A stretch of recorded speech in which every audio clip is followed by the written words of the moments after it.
madalas pero talagang mainit. Kasing init ba yan ng pagmamahal natin sa Panginoon? Amen. Praise God. Kaya magandang hapon po sa ating lahat. At muli nga po, gaya po ng nabanggit ng ating kapatid sa Panginoon, na sa araw nga po na ito ay gaganapin po natin ang ating breaking of the bread. Ayan. Kada kailan ba natin ito ginagawa? Yearly po. Every year. So annually, once a year po natin ito isinasagawa. Ayan. Sino na ba nakaranas mag-breaking of the bread? Ayan. Halos lahat pala tayo, no? Ayan. Yung mga kids na lang ang hindi pa halos. Ayan. So, salamat sa Panginoon at narito po tayo. At naniniwala po ako na hindi po aksidente na tayo ay narito sa araw na ito, no? Ito po ay isa sa mga kaloob ng Panginoon. Amen po ba? Amen. Praise God. Palakpakan po natin ang Panginoon dahil dyan, mga kapatid. Ayan.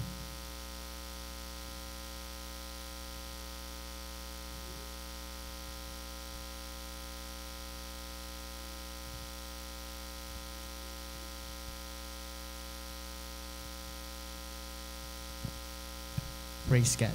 So, ang pinaka-topic po natin na pag-uusapan po sa araw na ito ay pinamagatang breaking of the bread. Ayan. Pagpuputol-putol ng tinapay na walang levadura. Sa English niyan is unleavened bread. Ayan. Hindi 11 ha, unleavened bread. So, pagpuputol-putol ng tinapay na walang levadura. Ayan. So, ang verse naman po ay, ito po ay magmumula sa Luke chapter 22 verses 7 to 20. At ang key verse po natin ay magmumula sa Luke chapter 22 verse 19 and 20. So, basahin natin yan. Kung meron po tayong Bible sa ating mga cellphones, ay maganda pong masundan po natin ito. Or, kung wala naman po, meron po tayo dito sa ating screen. Ayan. Samahan niyo po akong magbasa. Sa verse 7, at dumating ang araw ng mga tinapay na walang levadura, na noon ay kinakailangang ihain ang Paskwa. At sinugo niya si Pedro at si Juan na sinasabi, magsihayo kayo at magsipaghanda kayo ng kordero ng Paskwa para sa atin, upang tayo'y magsikain. At kanilang sinabi sa kanya, saan mo ibig na aming ihanda? At kaniyang sinabi sa kanila, narito, pagpasok ninyo sa bayan, ay masasalubong ninyo ang isang lalaki na may dalang isang bangang tubig. Sundan ninyo siya hanggang sa bahay na kanyang papasukan. 11. At sasabihin ninyo sa puno ng sangbahayan, sinasabi ng guro sa inyo, saan naroon ang tuluyang aking makakanan ng kordero ng Paskwa ng kasalo ng aking mga alagad? At ituturo niya sa inyo ang isang malaking silid sa itaas na nagagayakan, doon ninyo ihanda. Verse 13, at nagsiparoon sila at nasumpungan ayon sa sinabi niya sa kanila, at inihanda nila ang kordero ng Paskwa. Ayan. So, pause po muna tayo dyan, mga kapatid. Let us pray muna. Heavenly Father, Lord God, maraming salamat po, Lord, sa araw na ito, Lord, na ibinigay po ninyo sa bawat isa upang makapagbulay-bulay po muli kami ng iyong salita, Lord God. And Lord, ngayon nga po ay ang pag-uusapan po namin ay patungkol sa breaking of the bread, Lord God, na napaka-importante po, lalo na po sa bagong covenant po na ibinigay niyo po para sa amin, Lord God. Nawa po, Lord, gamitin mo po ako bilang instrumento upang maipaliwanag at maibahagi po ng malinaw ang mensahe mo po sa araw na ito. At ganoon din naman, Panginoon, ay bigyan mo po ng kakayahan, ng knowledge and wisdom, and the ability to apply, Lord God, ang mga makakarinig po ng iyong salita sa araw na ito. Ito lang po ang aming samot dalangin sa matamis na pangalan ni Jesus. Amen. Ayan. So, kung titignan po natin muli ang verse 7, sinabi dito, at dumating ang araw ng mga tinapay na walang levadura, na noon ay kinakailangang ihain ang Paskwa. So, kung pupuntahan natin ang timeline na ito mga kapatid, ito po ay 14th day of the month ng Nisan. Ayan, sa timeline po ng mga Jewish according to Exodus chapter 12. Ito yung kung kailan nila gaganapin ang Paskwa or Passover. Ayan. So, gaganapin po ito according sa sinabi ng Panginoon. It was the day of Passover. So itong araw na ito, ginaganap po ng mga tao ng Israel ang Passover na kung saan sila ay kakain din naman ng tinapay na walang lebadura. At around afternoon, siguro mga ganitong oras, no, mga 2:30 to 5 o'clock, ay magsasacrifice sila ng Passover lamb, tapos magsasama-sama, magsasalo-salo upang kumain at i-observe nila yung Passover meal. So ano ba ibig sabihin ng Passover na ito? No, ng Paskwa na ito. Ito po ay bilang pag-alala sa deliverance nila. God's deliverance o pagpapalaya sa mga tao sa Israel saan? Sa pagkahawak sa kanila ng mga Egyptians, sa Egypt ng Pharaoh. Yan. Ito yung nilabas ang mga Israelita sa bansa ng Ehipto sa pamamagitan ni Moises. Ayan. Alam naman natin yung story ni Moises, di ba? Si Moises po yung naghati ng Red Sea. Yan. Siya yun, mga kapatid. Ayan. So, bilang pag-alala doon sa paglaya nila sa pagligtas sa kanila ng Panginoon, ay ginagawa nila itong Passover. Ayan. At doon din, ginaganap nila yung mag-aalay sila ng lamb, tapos yung dugo nun ay ipupunas nila sa mga pinto nila para hindi mangyari ang dapat mangyari para sa kanila. Sa araw na yon, kasi may sumpa na ibinigay sa Pharaoh. May dapat mangyayari na hindi dapat mangyari sa mga Israelita. Ayan. So, at dapat din nating tandaan mga kapatid na sa Jewish time, kapag sundown na, ibig sabihin bababa na yung araw, ibig sabihin tapos na yung araw sa kanila at panibagong araw naman na ang paparating. Hindi katulad sa atin kasi meron na tayong orasan, di ba? Kapag alas 12, pagpatak ng alas 12 ng madaling araw, bagong araw na yun sa atin. Sa kanila, pag lubog pa lang ng araw, end na yung day, tapos another day na ulit ito. Malino ba yun? Kasi tatandaan natin yan mga kapatid. Kasi yun yung bilang kaya naging 3 araw. Kasi, yan. Anyway, ayun nga, sinugo ni Jesus si Juan at si Pedro, no?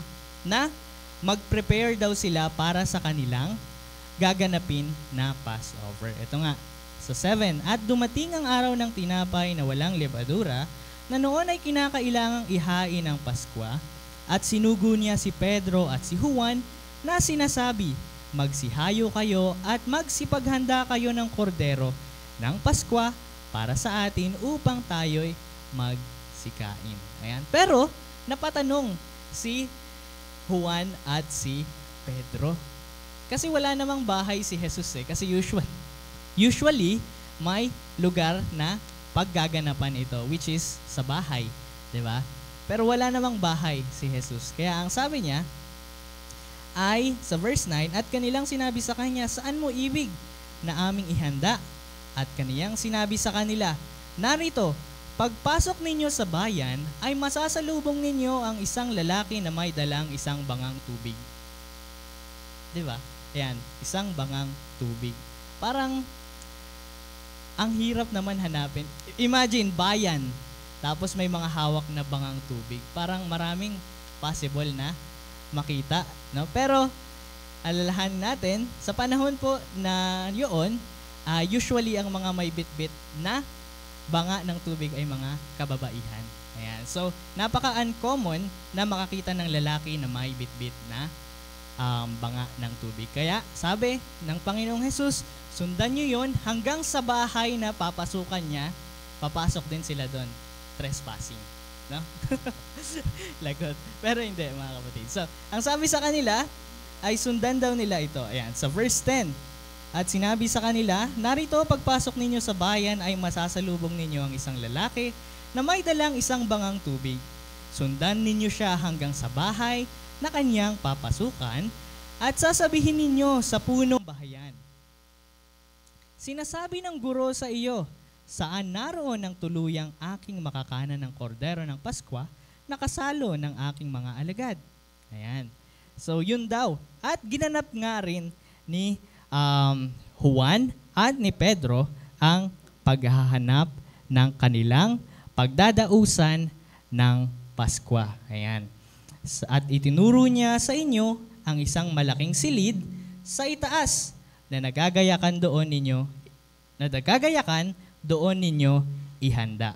Ayan. And 13, at nagsiparito sila at nasumpungan ayon sa sinabi niya sa kanila at inihanda nila ang kordero ng Paskwa. Ayan. So, nang maihanda na ni Juan at ni Pedro ang kanilang dapat ihanda para sa pagsasagawa ng Paskwa o Passover, ay nagtipon-tipon na sila. Ayan. So, let us take, let's imagine yung picture ng pagsasama-sama nila. So, andun si Jesus at andun yung 12 na disciples. At gaganapin nila ang Passover. Imagine niyo, hours before mangyari sa Panginoong Jesus ang dapat na mangyari sa Kanya. Ano ba yung dapat mangyari sa Kanya? No? Makikita natin yan mamaya. So wala silang kamalay-malay kung ano ang mangyayari after na maisagawa nila ang Paskwa na ito. Ang pagsasalo-salo nila ng Passover meal. Nakasama pala nila ang tao, ang Panginoong Jesus, na ipapako sa krus. Ayan. Ayan. Makikita natin yan mamaya, mga kapatid. Now, sa 14 naman, basahin natin, at nang dumating ang oras, ay naupo siya at ang mga apostol ay kasalo niya. At sinabi niya sa kanila, pinakahahangad kong kanin, nakasalo ninyo ang kordero ng Paskwang ito bago ako maghirap. Ayan. Sinabi, may mga hint na talaga si Jesus kung ano ang mangyayari bago daw siya maghirap. Pero wala pa rin kamalay-malay ang mga disciples, mga kapatid. So, for imagination purposes lamang, kung familiar po tayo sa art ni Leonardo da Vinci, ay yung Last Supper. Ito yung makikita natin sa mga bahay madalas ng mga Katoliko. Yan. So, nagsasalo-salo sa isang table ang Panginoong Jesus at ang kanyang mga disciples. At ito naman ay tinatawag natin na Last Supper. And ayun nga, nagsalita ang Panginoong Jesus sa kanila na talagang ninanais niya o pinakahahangad niya na kanin na kasalo nila ang kordero ng Paskwang ito bago siya maghirap. So yung word na pinakahahangad, mga kapatid, muli, malapit nang ma-fulfill ang dapat gawin niya bilang kordero ng Panginoon.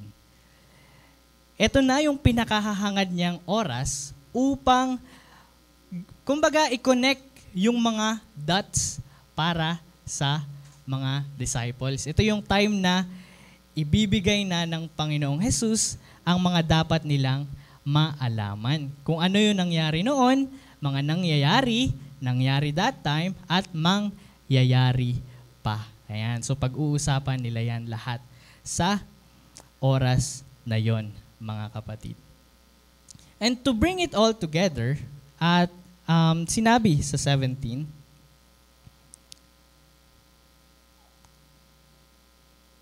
Yung 16 muna. Sapagkat sinasabi ko sa inyo, ito'y hindi ko kakanin hanggang sa ito'y maganap sa kaharian ng Diyos. At siya'y tumanggap ng isang saro, at nang siya'y makapagpasalamat, ay sinabi niya, kunin ninyo ito at inyong pagbahabahagiin. 18, sapagkat sinasabi ko sa inyo na hindi na ako iinom mula ngayon ng bunga ng ubas hanggang sa dumating ang kaharian ng Diyos. So 17 muna. Itinaas ng Panginoon ang isang saro at tumanggap ng isang saro ang Panginoong Jesus, at nang siya'y makapagpasalamat ay sinabi niya, kunin niyo ito at inyong pagbahabahagiin, sapagkat sinasabi ko sa inyo na hindi na ako iinom mula ngayon ng bunga ng ubas hanggang sa dumating ang kaharian ng Diyos. So in this particular time, ay ino-observe pa ni Jesus ang traditional na Passover. Yung Passover na alam ng mga disciples. Yan. Kasi palagi rin nila itong isinasagawa. Okay? Kasi makikita natin dito yung transition between the old Passover and the new. Ayan. Pagpasok ng bagong gawain, which is, ito nga na nalalaman natin na Last Supper, na tinatawag natin na Last Supper. At sigurado na magtataka ang mga disciple. Again, alam na alam nila ang dapat gawin. Kunyari, sa atin, dito sa Smyrna Christ Church, di ba? Meron tayong program na ginagawa. Di ba? Ano yung una nating ginagawa? Mag-aawitan tayo ng Welcome to the House of God. Pangalawa, may reading. Tapos, awit ulit. Tapos, sermon. Tapos, hanggang sa prayer. Di ba? Sa closing prayer. Paano kung biglang magbago yung program? Ano ang mangyayari, kuya? Kunyari, biglang mauuna yung sermon, tapos mag-scripture reading. Parang maninibago kayo, di ba? Di ba? May feeling na, hala, parang mali. Di ba? So, malamang nagulat ang mga disciple sa ginagawa ng Panginoong Jesus that time. And He is going to reveal to them that it is all about Him. No? Lahat ng propesiya noon, lahat ng ginagawa nila sa Passover, hanggang sa ginaganap nila that time kasama si Jesus, ay patungkol sa Kanya. Patungkol kay Kristo Jesus. Ayan.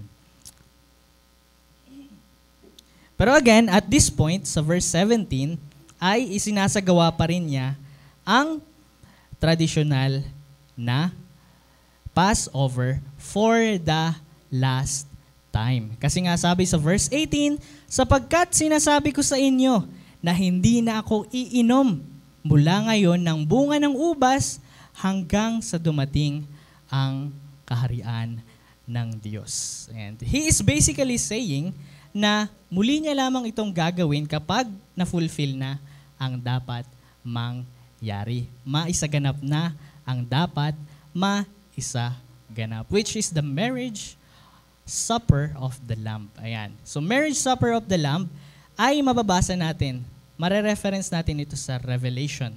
Ayan. Revelation, Apocalypse, chapter 19, verse 6 to 7 and 9.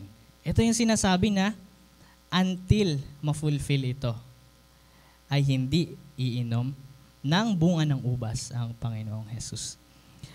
At narinig ko ang gaya ng isang tinig ng isang makapal na karamihan, at gaya ng lagaslas ng maraming tubig, at gaya ng ugong na malalakas na kulog na nagsasabi, Alleluia!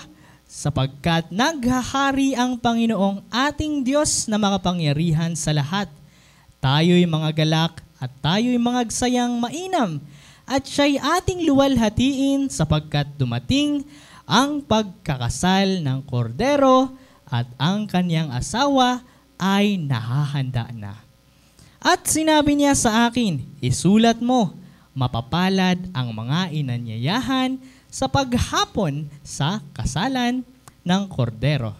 At sinasabi niya sa akin, ang mga ito'y siyang tunay na mga salita ng Diyos. So hanggat hindi pa raw na-fulfill yon mga kapatid, ay hindi na muli na naiinom ang Panginoong Hesus ng bunga ng ubas hanggang sa dumating ang kaharian ng Diyos. Ayan. So nakita natin yung reference na sinasabi dito sa pagkakasal ng kordero sa kanyang asawa. And that time, when Jesus once again will rise the cup, it is with His bride in the celebration of this coming together. Ayan. And sinasabi niya ito as a future tense. Ayan, future event in the final fulfillment of God's redemptive plan sa pagbabalik ng Panginoong Jesus. Ayan, continue tayo sa Luke chapter 22 verse 19. At siya'y dumampot ng tinapay at nang siya'y makapagpasalamat ay kaniyang pinagputol-putol at ibinigay sa kanila na sinasabi, ito'y aking katawan na ibinibigay dahil sa inyo. Gawin ninyo ito sa pag-alala sa akin. Ayan. So ito na, dito na nagkaroon ng pagkakaiba sa normal na Passover meal. Ayan. Bigla nang sabi ng Panginoong Jesus, tanggapin ninyo ito, pinagbahabahagi niya yung tinapay at sinabi niya, ito ay aking katawan. Ha? Ito daw ay katawan ni Jesus. 'Di ba? Ayan, malamang nagulat sila dahil nagbago na ang proseso ng kanilang ginagawa. Ayan. Bigla nang nag-transition papunta sa nalalaman nating Last Supper, na tinatawag nating Last Supper. Ina-apply na ng Panginoong Jesus ang ginagawa nilang Passover noon na kumakain sila ng tinapay na walang lebadura. Ever since ginagawa nila ito simula pa noong panahon ni Moses hanggang that time, the final time na supposed to be huling time na gagawin nila ang tradisyonal na Passover. Muli, ina-apply na ng Panginoon na itong tinapay, na parehas na tinapay na ginagamit niyo sa Passover, ito ay tinapay na patungkol sa akin. No? Ito, pinagbahabahagi niya sa verse 19, at siya'y dumampot ng tinapay at nang siya'y makapagpasalamat, ay kanyang pinagputol-putol at ibinigay sa kanila na sinasabi, ito'y aking katawan na ibinibigay dahil sa inyo. Gawin ninyo ito sa pag-alala sa akin. Ayan. So sa pag-alala na raw ito ng Panginoong Jesus sa kanyang katawan na pinagbahabahagi niya. So, kailangan nating malaman kung ano ba yung importance, mga kapatid, ng body of Christ sa ating pagpapawalang sala. No? Yung importance nito kasi, yung significance ng katawan ng Panginoon ay madalas na kakalimutan natin o nawawalang bahala. Napaka-importante, mga kapatid. Lalo na sa mga disciples, wala silang kamalay-malay that time kung ano ang mangyayari sa Panginoong Jesus. Bigla na lamang nagbago ang proseso na ginagawa nila and biglaan na ito ay patungkol kay Jesus.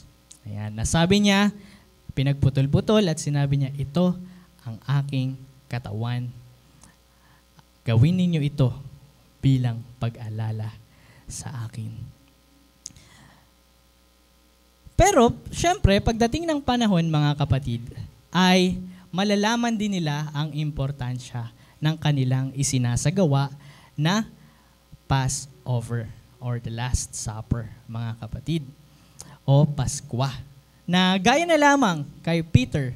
Sa 1 Peter chapter 2 verse 24, makikita natin dito yung kahalagahan ng katawan ng Panginoon. 1 Peter chapter 2 verse 24.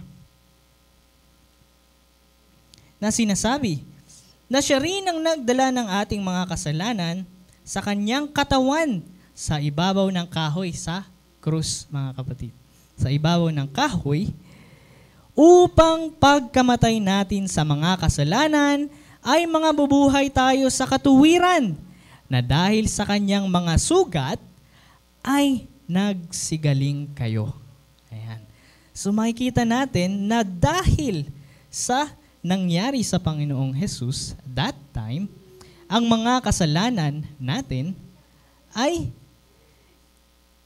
ayan, sabi, na siya rin ang nagdala ng ating mga kasalanan sa kaniyang katawan sa ibabaw ng kahoy upang pagkamatay natin sa mga kasalanan ay mga bubuhay tayo sa katuwiran. Ayan, napakaganda ng verse na yan. And then, continue, na dahil sa kanyang mga sugat, nasaan yung sugat? Nasa katawan. Diba? Ay nagsigaling kayo. Diba? So kung ano yung paghihirap na naranasan ng katawan ng Panginoon, ng Panginoong Jesus, ayun naman yung kapalit ng ating kagalingan. Pagpapawalang sala rin naman. So napaka-importante niyan, mga kapatid. By His wounds, you have been healed. Ayan. And Hebrews chapter 10 verse 5 and 7, nagkaroon din naman ng reference dito patungkol sa katawan ng Panginoong Jesus ni Kristo. Ayan. Hebrews chapter 10 verse 5 to 7, ito ang nasusulat. Kaya't pagpasok niya sa sanglibutan, si Jesus, kaya't pagpasok ni Jesus sa sanglibutan, ay sinasabi, hain at handog ay hindi mo ibig, ngunit isang katawan ang sa akin ay inihanda mo. Sa paghandog na susunugin at mga haing patungkol sa mga kasalanan ay hindi ka nalugod. Verse 7, nang magkagayoy sinabi ko, narito, ako'y pumarito, sa balumbunan ng aklat ay nasusulat tungkol sa akin. Take note, upang gawin, O Diyos, ang iyong kalooban. Ayan. Ang kalooban ng Panginoon. Ayan. Makikita natin na sinasabi dito na hindi na nalulugod ang Panginoon sa mga basta-basta lang. Sa kambing, sa lamb, sa ano pa ba? Sa beef, sa pork, no? Yung mga inaalay nila that time upang sila ay mapawalang sala. Hindi na nalulugod ang Panginoon sa katawang yaon. Sa mga hayop na yun. Ang Panginoon ay malulugod sa pamamagitan ng katawan ni Jesus na ibinigay niya para sa atin. Na magkagayoy nga'y sinabi, narito ako'y pumarito sa balumbon ng aklat at nasusulat tungkol sa akin upang gawin, O Diyos, ang iyong kalooban. Ayan. At ganun din naman, may isinulat din si Apostle Paul patungkol sa katawan ni Kristo. Katawan ni Jesus. Sa 2 Corinthians chapter 5 verse 21. 2 Corinthians chapter 5 verse 21. Na sinasabi, yaong hindi nakakilala ng kasalanan ay kanyang inaring may sala dahil sa atin upang tayo'y maging sa kanya'y katuwiran ng Diyos. So inaring ganap ang ating mga kasalanan. Kahit pa hindi mo alam na ikaw ay makasalanan, kasama ka pa rin. Ayan. Ito yung lalo na sa mga hintil na hindi pa kasama sa covenant ng Panginoon that time.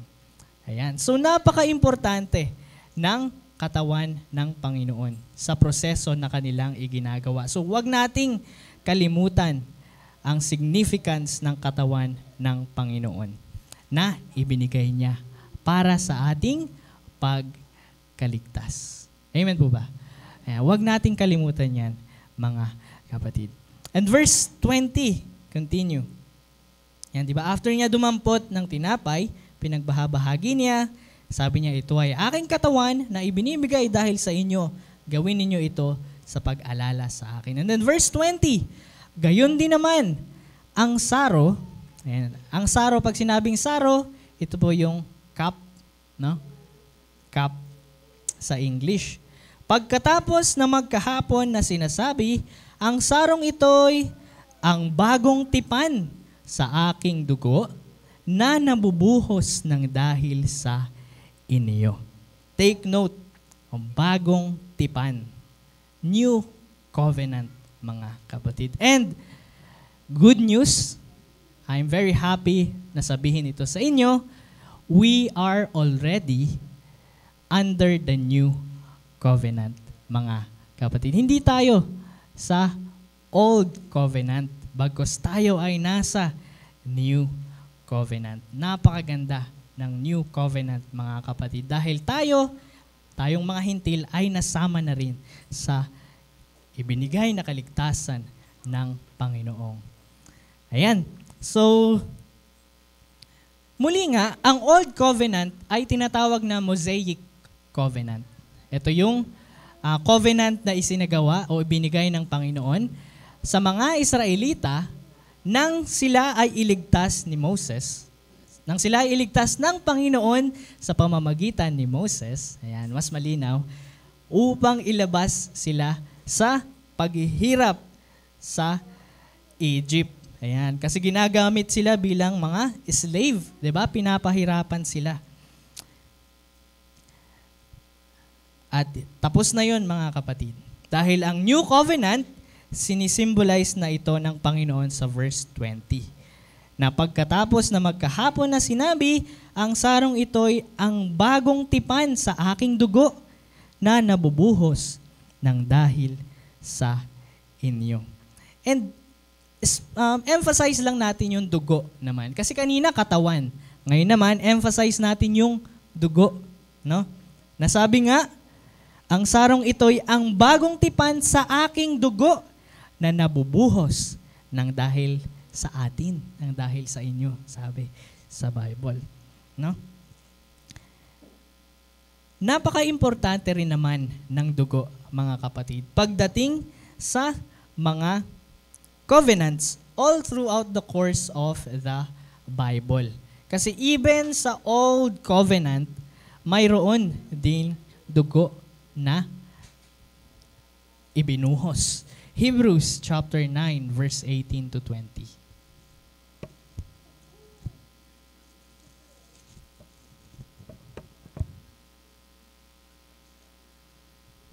Ito po ang nasusulat. Kaya't ang una mang tipan ay hindi itinalaga ng walang dugo. Ayan, sabi. Sapagkat nang salitain ni Moses ang bawat utos sa buong bayan, ayon sa kautusan, ay kumukuha siya ng dugo ng mga bulong baka at mga kambing na may tubig at balahibong mapula ng tupa at isopo. At winisikan ang aklat at gayon din ang buong bayan. Na sinasabi, ito ang dugo ng tipan na iniutos ng Diyos tungkol sa inyo. So mayroong dugo rin, mga kapatid. Ito yung dugo para sa Old Covenant nila from that time of Moses, muli nang sila ay palayain ng Panginoon sa hawak ng Egyptians, mga kapatid. At sinabi dito na ang unang tipan ay hindi itinalaga ng walang dugo. So same with the New Covenant, sinasagawa rin ito ng Panginoon sa pamamagitan din naman ng dugo. Meron ding symbolism doon, mga kapatid. At sinasabi sa verse 22 ng Hebrews chapter 9 na walang kapatawaran hanggat walang dugo na nagbubuhos. At ayon sa kautusan, muli, verse 22, at ayon sa kautusan, ay halos masasabi kong lahat ng mga bagay ay nililinis ng dugo, at maliban na sa pagkabuhos ng dugo, ay walang kapatawaran. So isa ito talaga sa kailangan na mangyari. Kailangan talaga na mayroong dugo na bumubuhos upang magkaroon ng tipan. Malinaw ba yon mga kapatid? Okay, good. So napaka-importante ng katawan ng Panginoon dahil ito ang simbolismo ng ating pagkaligtas, 'di ba? Isa ito sa kailangan upang tayo ay maligtas because by His wounds we have been healed and we have been saved. At sa dugo naman, walang kapatawaran na mangyayari hanggat walang bumubuhos na dugo. And kung tignan din natin ang Hebrews chapter 9 verse 11 to 12, napakaganda ng Hebrews mga kapatid kasi tinatay up niya lahat ng mga pangyayari sa Old Testament at sa New Testament. Magandang basahin niyo ito mga kapatid. And sa 11 and 12 ng chapter 9, ito ang sinasabi. Ngunit pagdating ni Kristo na dakilang saserdote ng mabubuting bagay na darating sa pamamagitan ng lalong malaki at lalong sakdal na tabernakulo na hindi gawa ng mga kamay ng tao. Sa makatuwid bagay, hindi sa paglalang na ito. At hindi rin naman sa pamamagitan ng dugo ng mga kambing at ng mga bulong baka, kundi sa pamamagitan ng kanyang sariling dugo ay pumasok na minsan magpakailanman sa dakong banal na kinamtan ang walang hanggang katubusan. Ayan. So sa pamamagitan ng sariling dugo ng Panginoong Hesus, napaka-importante na hindi natin isipin na, pwede naman yung dugo ng mga kambing, ng mga bulong baka, di ba? Dahil ang kailangan ay ang sakdal na dugo, no? Na minsan sinabi dito, na minsan magpakailan pa man, ay pumasok na minsan magpakailanman sa dakong banal na kinamtan ang walang hanggang katubusan. So this is the blood of the new covenant, mga kapatid. Nasabi ni Kristo Jesus, ano sabi niya sa verse 20? Verse 20 ng Luke, sabi niya, gayon din naman ang saro pagkatapos na magkahapon na sinasabi, ang sarong ito'y ang bagong tipan sa aking dugo. Ayan, sa aking dugo na nabubuhos ng dahil sa inyo para sa atin, sa ating kaligtasan. So napakalinaw naman po niyan mga kapatid, no? Napaka-importante ng katawan ng Panginoon at ganun din naman ang kaniyang dugo. Kaya may mga symbolism ang mga ito na dapat nating palaging tandaan. At meron ding napakagandang propesiya na ibinigay patungkol dito sa New Covenant, no? Sa Jeremiah chapter 31. Verse 31 to 34. Jeremiah chapter 31 verse 31 to 34. Ayan, basahin natin 'yan. Ito yung patungkol sa bagong tipan na gagawin ng Panginoon. Propesiya patungkol roon. Narito, ang mga araw ay dumarating, sabi ng Panginoon, na ako'y makikipagtipan ng panibago sa sangbahayan ni Israel at sa sangbahayan ni Huda. Hindi ayon sa tipan na ipinakipagtipan ko sa kanilang mga magulang sa araw na aking kinuha sila sa pamamagitan ng kamay upang ilabas sila sa lupain ng Ehipto. Ito yung Old Covenant, no? Na ang aking tipan ay kanilang sinira, bagaman ako'y asawa nila, sabi ng Panginoon. 33, kundi ito ang tipan na aking ipakikipagtipan sa sangbahayan ni Israel pagkatapos ng mga araw na yaon, sabi ng Panginoon. Aking itatala ang aking kautusan sa kanilang kalooban at aking isusulat sa kanilang puso. So napakaganda, sa kalooban at sa ating mga puso, hindi na kamukha ng mga utos na dapat nilang sundin. Yung may mahaba silang utos eh.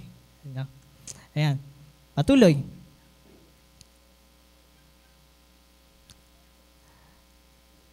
At ako'y magiging kanilang Diyos at sila'y magiging aking bayan.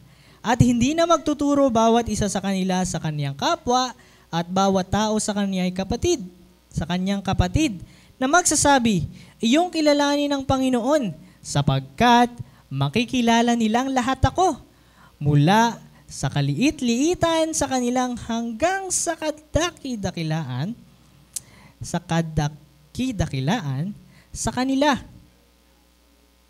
Sabi ng Panginoon, sapagkat aking ipatatawad ang kanilang kasamaan at ang kanilang kasalanan ay hindi ko na aalalahanin. Napakaganda, hindi po ba? So, napakaganda ng propesya na ito ni Jeremias patungkol sa bagong covenant na ito nga na ginaganap ni Jesus kasama ang kanyang mga disipulo, ang kanyang 12 disciple. At sa pagkabasa nito sa huling part, no, sabi dito na sapagkat aking ipatatawad ang kanilang kasamaan at ang kanilang kasalanan ay hindi ko na aalalahanin. So meron lang akong na nakita sa Facebook. Maganda rin talagang may mga sinusundan ka na Facebook page na patungkol sa Kristyanismo. No? Nabasa ko dun yung verse na Micah, chapter 7, verse 19. Nasabi dun, siyang muling magtataglay ng habag sa atin. No? Kaniyang yayakapin ng ating kasamaan at kanyang ihahagis ang lahat nilang kasalanan sa mga kalaliman ng dagat. Ayan. So talagang mapapawalang sala.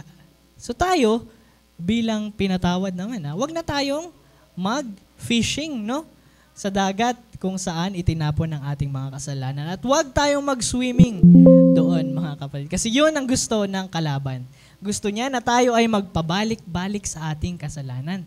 No, even though iniligtas na tayo, kapag tayo ay natalo ng kalaban, tayo ay magsiswimming doon. Magpapabalik-balik tayo sa ating mga kasalanan. So kailangan natin na dapat maging malakas at lagi tayong magpalakasan. Pwede ba 'yon, mga kapatid? No? Tayo magsasama-sama tayo na magtutulungan. Ayan. And now nakita na natin yung kahalagahan ng katawan, kahalagahan ng dugo, ang new covenant na isinasagawa sa pamamagitan ng pagtataas ng Panginoong Jesus ng saro o ng cup, 'di ba? Doon sa tinatawag natin na Last Supper. Ayan. And kung babasahin natin ang 1 Corinthians chapter 11 verse 23 to 26, makikita natin ang isa sa mga sulat para sa mga Corinthians patungkol dito, no? So 1 Corinthians chapter 11 verse 23 to 26. Yan, basahin natin yan. Sapagkat tinanggap ko sa Panginoon ang ibinibigay ko naman sa inyo, na ang Panginoong Hesus nang gabing siya'y ipinagkanulo ay dumampot ng tinapay, at nang siya'y makapagpasalamat ay kanyang pinagputol-putol, at sinabi, ito'y aking katawan na pinagputol-putol dahil sa inyo. Gawin ninyo ito sa pag-alala sa akin. At gayon din naman, hinawakan ng sarong pagkatapos na makahapon na sinasabi, ang sarong ito'y siyang bagong tipan sa aking dugo. Gawin ninyo ito sa tuwing kayo'y magsisiinom at sa pag-alala sa akin. Verse 26, sapagkat sa tuwing kanin ninyo ang tinapay na ito at inuman ninyo ang saro, ay inihahayag ninyo ang pagkamatay ng Panginoon hanggang sa dumating siya. Ayan. So, Isinasagawa raw ito, mga kapatid, upang sa pag-alala ng Panginoon. At ngayong araw, mga kapatid, ay ang ating breaking of the bread na muli nga isinasagawa natin ito once every year, no? Or annually, mga kapatid.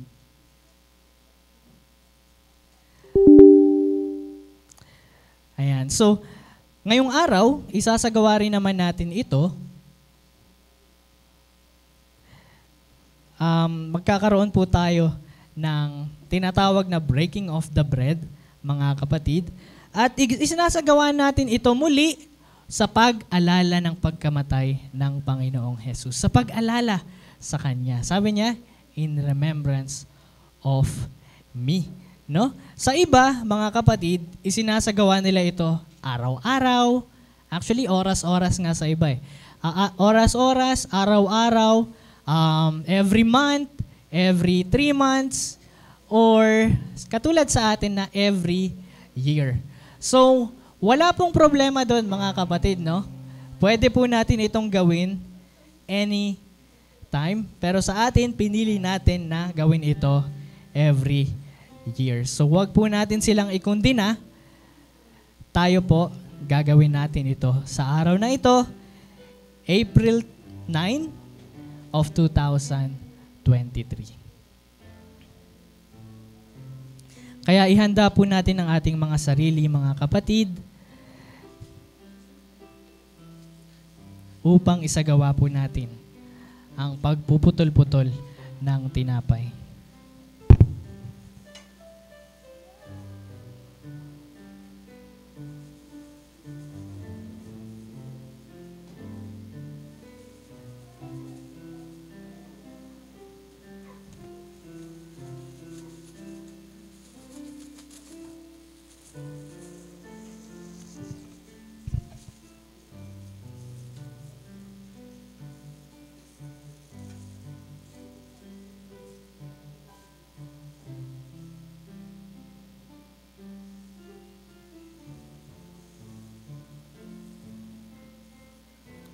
Na ito nga ang sinabi ng Panginoong Jesus, mga kapatid.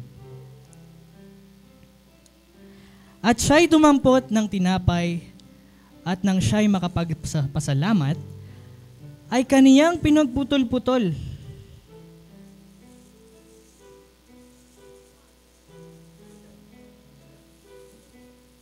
Ang tinapay na walang levadura.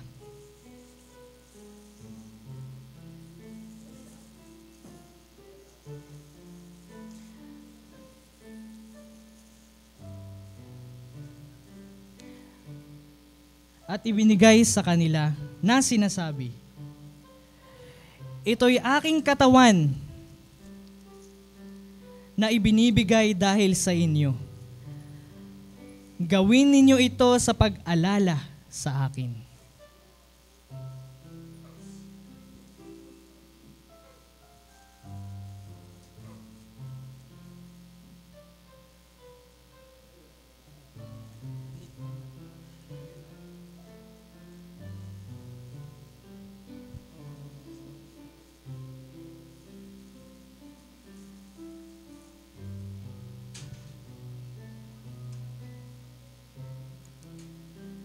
At gayon din naman ang saro. Pagkatapos na magkahapon, na sinasabi, ang sarong ito'y ang aking bagong tipan sa aking dugo, na nabubuhos ng dahil sa inyo.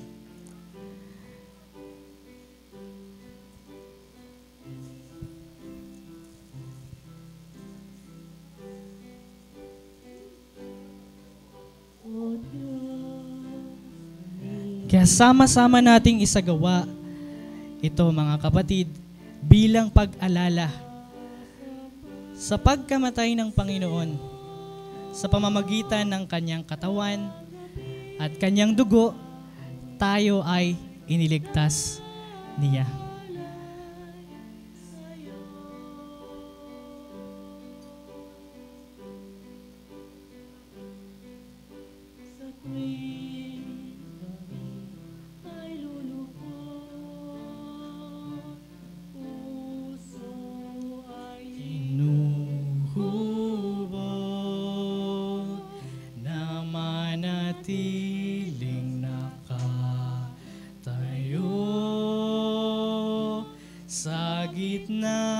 na pagsubok hanggang sa ikaw ay magbalik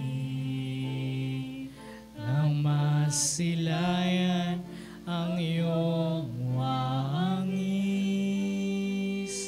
Tanggapin po natin ang bawat saro, mga kapatid.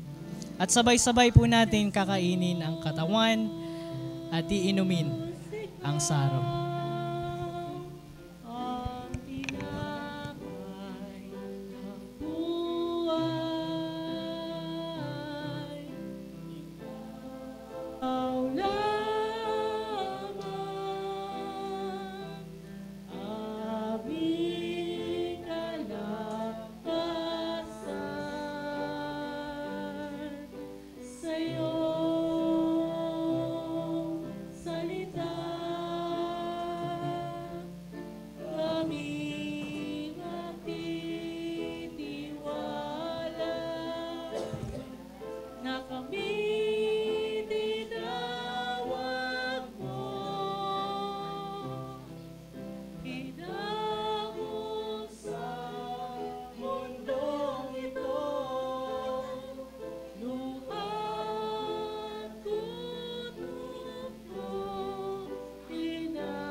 Nagsisimbolo ng bagong covenant na ibinigay niya para sa atin. Inumin na po natin, Mama.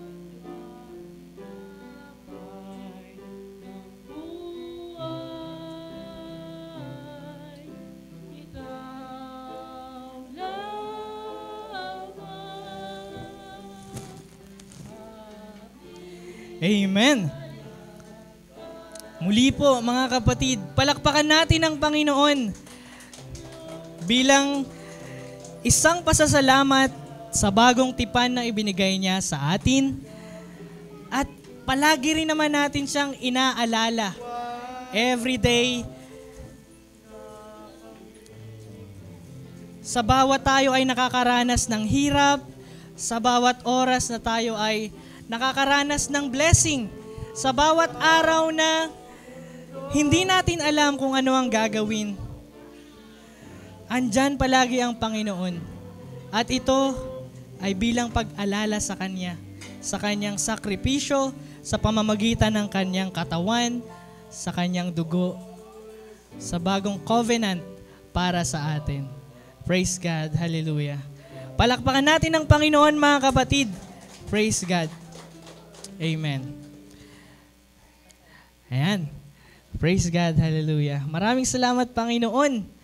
At naisagawa po namin ang aming annual breaking off. Ang kapayapaan ay iniiwan ko sa inyo. Ang aking kapayapaan ay ibinibigay ko sa inyo. Hindi gaya ng ibinibigay ng sanglibutan ang ibinibigay ko sa inyo. Huwag magulumihanan ng inyong puso, ni matakot man. Layuan ninyo ang bawat anyo ng masama, at pakabanalin kayong lubos ng Diyos din ng kapayapaan, at ang inyong espiritu at kaluluwa at katawan ay ingatang buo, na walang kapintasan sa pagparito ng ating Panginoong Hesukristo.